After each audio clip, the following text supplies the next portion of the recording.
Avez-vous déjà remarqué que votre performance change radicalement lorsque vous êtes seul ou lorsque vous êtes observé? Parfois, tout semble être fluide, naturel, authentique. Et d'autres fois, les gestes les plus simples deviennent hésitants et maladroits. Et pourtant, rien n'a changé, sauf la présence de quelqu'un d'autre. Salut, c'est César et on se retrouve aujourd'hui pour parler de l'effet de présence. Pourquoi être observé change tout.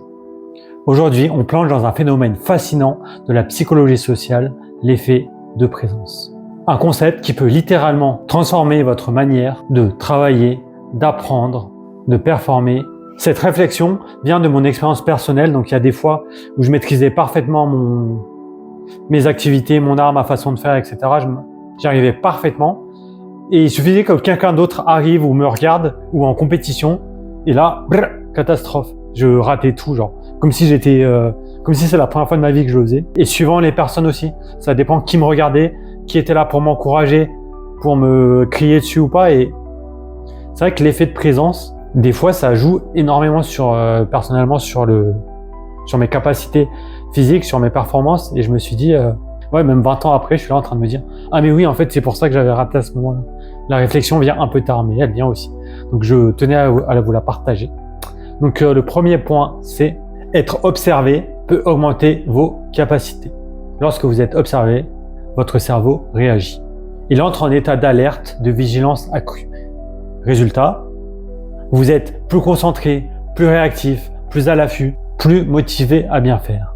En effet, les cyclistes pédalent beaucoup plus vite lorsqu'ils sont en groupe que tout seuls. Donc là, on voit vraiment c'est positif. De même, dans le cadre des études, les étudiants travaillent beaucoup plus vite et apprennent beaucoup mieux lorsqu'ils travaillent en groupe.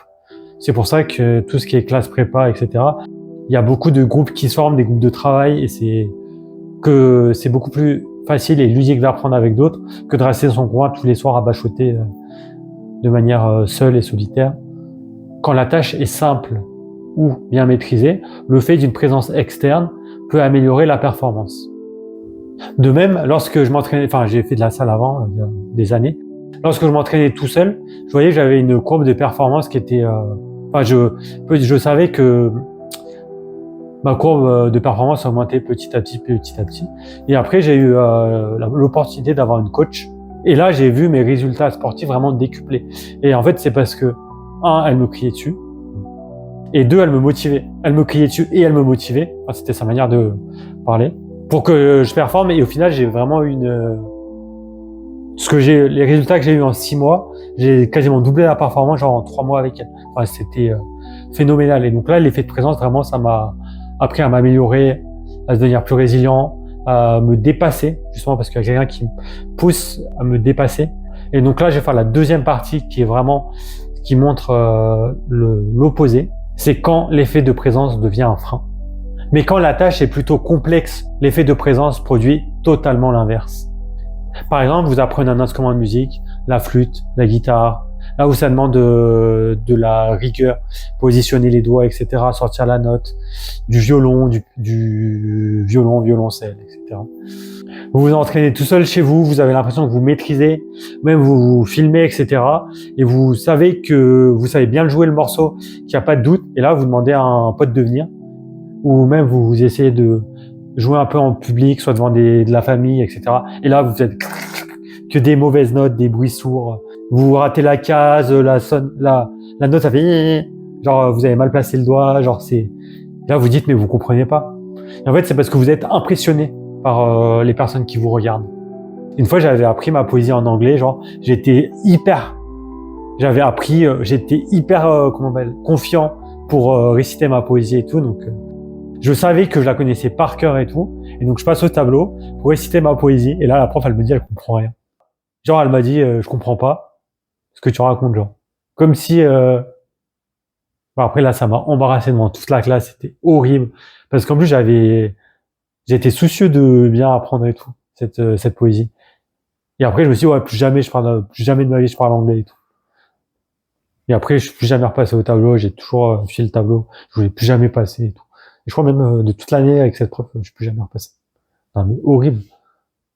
On ne dit pas à un gars qui a... J'étais en 3e. Ah même pas, c'était en seconde. Ah, j'en souviens, c'est délicat, genre. Elle me dit, je comprends pas, genre. Ih. Ah, ça, sur le coup, genre, je me suis décomposé. Alors que pourtant, le soir, tu sais, je la recopiais et tout. Je savais que je la connaissais, et malheureusement, bon, peut-être l'accent, ou peut-être j'ai mal dit les mots, ou j'ai été trop stressé, je parlais trop vite. Bon, elle n'a pas compris, ça m'a refroidi direct. Et donc, pourquoi je me suis mis dans cette situation-là, c'est parce qu'en fait, le regard des autres, des fois, nous distrait, nous perturbe, on veut bien faire, on a peur de l'échec et on se dit, si je rate les enjeux, des fois, je me mettais de la pression tout seul, les enjeux sont trop grands, quoi. Alors que non, on s'en fout, j'aurais raté ma seconde. Je sais pas pourquoi, je voulais, essayer d'avoir potentiellement des bonnes notes, mais voilà, bref, autre débat. Et donc oui, cela produit du stress et après on n'arrive pas à retrouver notre calme, notre tout ce qu'on sait maîtriser. C'est enfoui mentalement et là on n'arrive plus à cause de la situation externe à justement faire appel à ces ressources-là. Donc maintenant, je vais vous donner quelques tips pour vous montrer comment tirer avantage de l'effet de présence. Donc le premier point, c'est par exemple vous pratiquer seul sur un instrument, soit un nouveau sport, etc. C'est vous entraîner. Pratiquer seul, ou essayer de débuter avec quelqu'un qui a le même niveau que vous. Comme ça met pas trop de pression. Vous motivez à deux, etc. Par exemple, pour soit apprendre un instrument de musique, soit pour apprendre un nouveau sport, tel que le golf. Essayez d'y aller à deux, comme ça, il y a moins de pression. Vous ratez, etc. Et petit à petit, vous vous tirez vers le haut. Et après, une fois que vous maîtrisez votre activité, essayez par exemple de jouer devant des gens où vous savez que le jugement vous impactera pas. Des gens de la famille, un grand frère, une grande sœur, un petit frère, une petite sœur, etc. Puis après, petit à petit, essayez de trouver du public. Je dis pas tout de suite de commencer à jouer dans la rue, à Bastille ou sur les quais Tino Rossi, etc. Mais essayez petit à petit d'augmenter votre public. Et après, même si vous faites des choses bien, il y a toujours des gens qui arriveront et qui feront « Hop, j'ai joué mieux que ça. Oh, il a raté telle note. Oh, j'aurais pas fait l'accord comme ça. » Tu vois, il y aura toujours des gens qui vous diront des trucs comme ça. Et c'est la vie. Et aussi, apprenez à désensibiliser l'évaluation. Rappelez-vous que la personne en face de vous n'est pas censée être autant focalisée sur vous que ce que vous ne pensez. Et voilà, après c'est pour tout ce qui est examen pratique, vous avez un inspecteur qui vous regarde, où vous devez effectuer un certain nombre de tâches, soit avec un minimum de temps, soit un maximum de temps, avec une certaine maîtrise. Des fois, on a l'impression que on se met de la pression tout seul pour les enjeux qu'il y a derrière. Et en fait, des fois, il faut juste souffler et dire quels sont les enjeux. Est-ce qu'ils sont financiers? Est-ce que je joue ma vie avec ça? Parce que si jamais je rate un examen, c'est la fin du monde.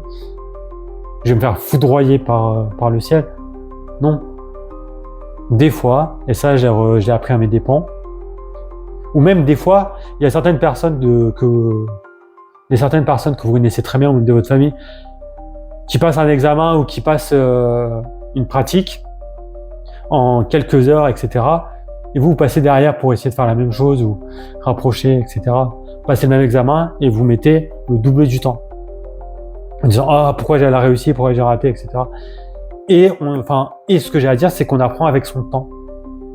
Certaines personnes mettront peut-être une dizaine d'heures pour apprendre une compétence. Moi, j'en mettrais 30 ou 40. Et je me disais « Ah, j'y arrive pas, je suis nul, etc. » Alors que non, j'apprenais petit à petit à mon rythme. Et quand je suis passé devant l'examen, j'ai eu l'examinateur, etc. J'ai eu du stress. Et voilà. Chacun apprend avec son temps, avec son rythme, avec de la pratique aussi. Des fois, on travaille 2, 4, jusqu'à 4 heures par jour et pendant 15 jours et après on passe l'examen et ça rate. Et des fois, on travaille 2 heures mais plus étalées, 2 heures tous les 2, 3 jours, c'est plus étalé et l'examen réussit. L'examen, la compétence, le combat, la performance que vous voulez démontrer. Voilà, c'était mes petits conseils. Et aussi, l'autre point que je tenais à dire, c'est quel est le regard que vous avez porté à la personne qui arrive, qui vous regarde. Est-ce que vous pensez que la personne va bien vous juger, mal vous juger? Est-ce que quand cette personne arrive, vous vous redressez, vous êtes plus concentré?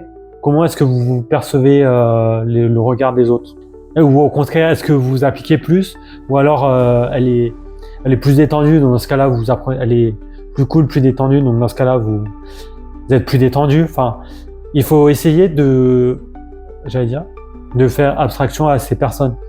Essayez de vous produire du mieux que vous pouvez, de maîtriser votre instrument du mieux que vous pouvez, et puis soufflez.